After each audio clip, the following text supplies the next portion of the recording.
अब देखिए यहाँ पर व्हाइल गेनिंग हीट, सॉलिड को जब हम हीट देते हैं तो वो मेल्ट होने लगता है। मेल्टिंग के बाद में it gets converted into a liquid, liquid after boiling gets converted into gas vapour, okay, and gas vapour after condensation क्या होता है, it gets converted into a liquid, and liquid after freezing gets converted into a solid, okay. अब हम देखेंगे हमारा next point, freezing. The water kept in a fridge और on ice becomes cooler and cooler. पानी जब हम fridge में रखते हैं तब वो ठंडा होता रहता है, that is its temperature falls. वो ठंडा होता है, इसका मतलब क्या होता है, उसका टेम्परेचर होता है वो फॉल्स होने लगता है। At a certain temperature water does not get any cooler, लेकिन एक स्पेसिफिक टेम्परेचर तक ही वाटर कूल हो सकता है, उसके बाद में ये कूल नहीं होता है, but starts freezing and forms ice, लेकिन उसके बाद में वो फ्रीज होने लगता है और उसका बर्फ जम जाता है। The temperature at which this happens is called the freezing point of water. The temperature at which this happens, कौन सी प्रोसेस, फ्रीजिंग की जो प्रोसेस होती है वो कब होती है, सर्टन टेम्परेचर को एक्वायर करने के बाद ही ये प्रोसेस होती है, and the temperature at which this process is called the freezing point of water. The temperature of a substance can fall below 0 degrees Celsius.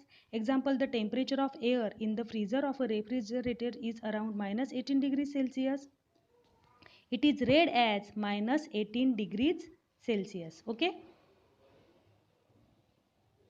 When ice gets heat, it starts melting or changing into the liquid state again. जब ice को हम गर्म करते हैं तो वो क्या होता है, वो मेल्ट होने लगता है, एंड उसका जो चेंज होता है वो, इसका जो कन्वर्जन होता है वो किस में होता है, इनटू लिक्विड स्टेट अगेन।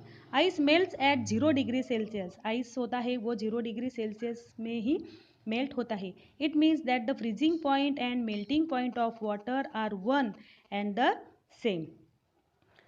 पानी का जो फ्रीजिंग पॉइंट होता है एंड मेल्टिंग पॉइंट होता है वो कितना होता है, वो सेम ही होता है, और कितना होता है, 0 डिग्री सेल्सियस।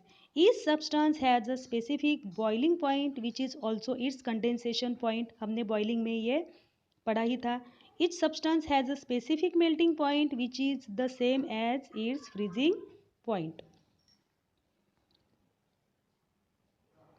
अब देखिए, the temperature at which a substance boils while heating is the same as the temperature at which it condenses when it is cooled. ये हमने बॉइलिंग के टॉपिक में पढ़ा था। और अभी हमने क्या पढ़ा, similarly the temperature at which a substance freezes while cooling is the same as the temperature at which it melts when it is heated. Okay? अब हम देखेंगे various uses of changes in physical state. First, candles are made by melting paraffin wax. Paraffin wax को melt करने के बाद ही candles बनती है। सॉलिड कार्बन डाइऑक्साइड यानी dry ice is used to make ice cream and to keep it frozen. Third, liquid nitrogen is used in animal husbandry. Liquid nitrogen का हम किसमें यूज करते हैं, इन एनिमल हस्बेंड्री। सैंड यानी silica is melted to make glass, glass यानी कांच बनाने में सैंड सिलिका को मेल्ट करना पड़ता है। Fifth, metals like gold and silver are melted to make ornaments. Metals कौन कौन से, गोल्ड और सिल्वर को क्या करना पड़ता है, melt for making ornaments. And the last is iron is melted to make tools, और आयन्स को मेल्ट करते हैं जैसे कि उसके टूल्स बन जाए। Now let us try this. देखो हमको क्या करना है, यहाँ पर एक सिंपल सा एक्सपेरिमेंट करना है फॉर अ सब्लिमेशन प्रोसेस। हमने यहाँ पर एक क्रूसिबल लिया है, क्रूसिबल में हमने सैंड को रख दिया है। क्रूसिबल ये एक ऐसा पॉट होता है जिसे हम हीट दे सकते हैं। उसमें जो भी हमने सब्सटेंस रखा है उसको हीट करने के लिए क्रूसिबल का यूज़ करते हैं, और उसमें हमने सैंड को रख दिया है।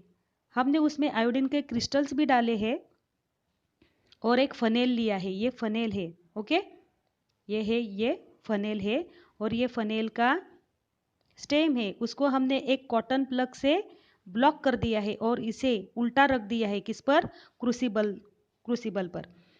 और क्रूसिबल को हमने ट्राइपॉड पे रख दिया है फॉर हीटिंग।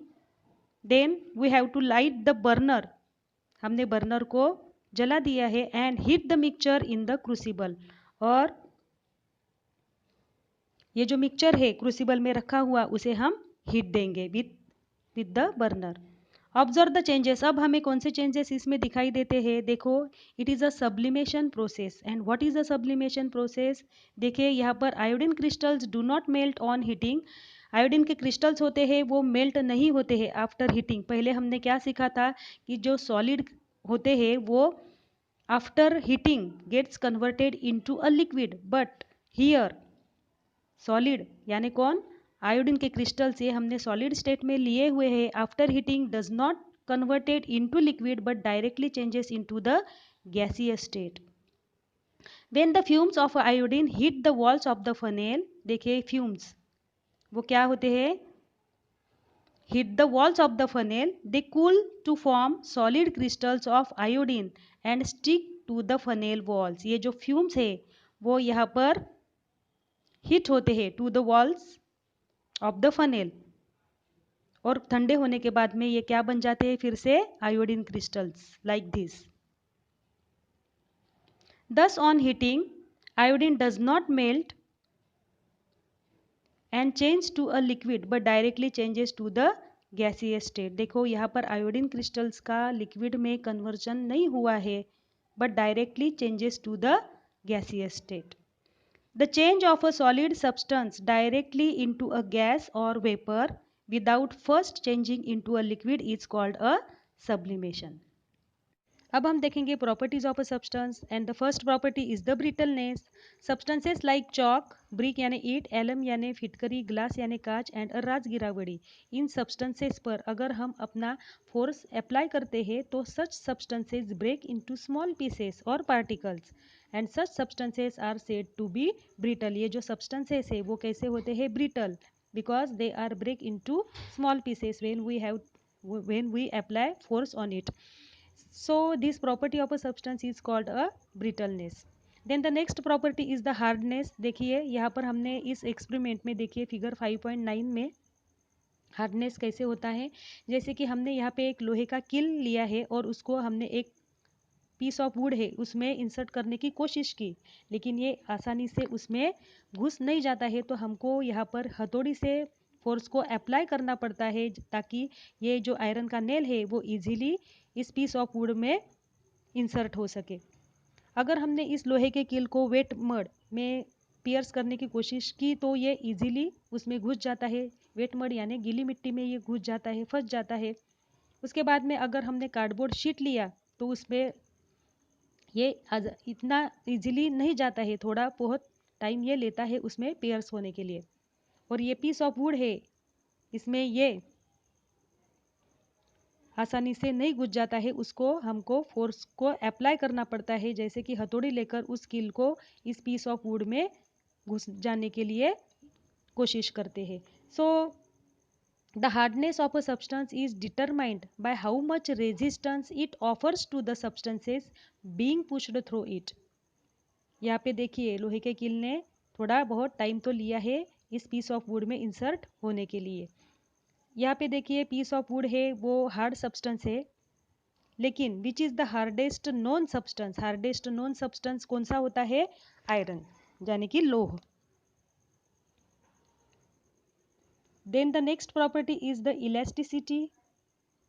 देखिए stretch a rubber band and let it go और apply pressure on a piece of sponge and release it. अगर हम एक रबर बैंड पर अपना फोर्स अप्लाई करते हैं, जैसे कि हम उसे स्ट्रेच करते हैं तो ये अपना शेप बदल देता है, और जैसे कि हम स्पंज पर भी बैठ जाते हैं तो उसका भी शेप बदल जाता है। अगर हमने उस पर इन दोनों सब्सटेंसेस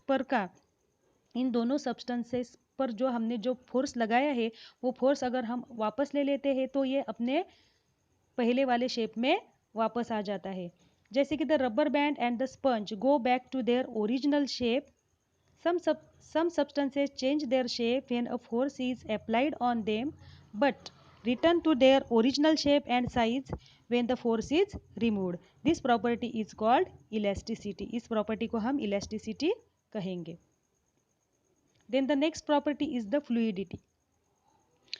देखिए यहाँ पर take a flat metal sheet of the size of a notebook. Notebook के साइज का हमें फ्लैट मेटल शीट लेना है और उसको इस तरह से रखना है जैसे कि फिगर 5.11 में रखा है.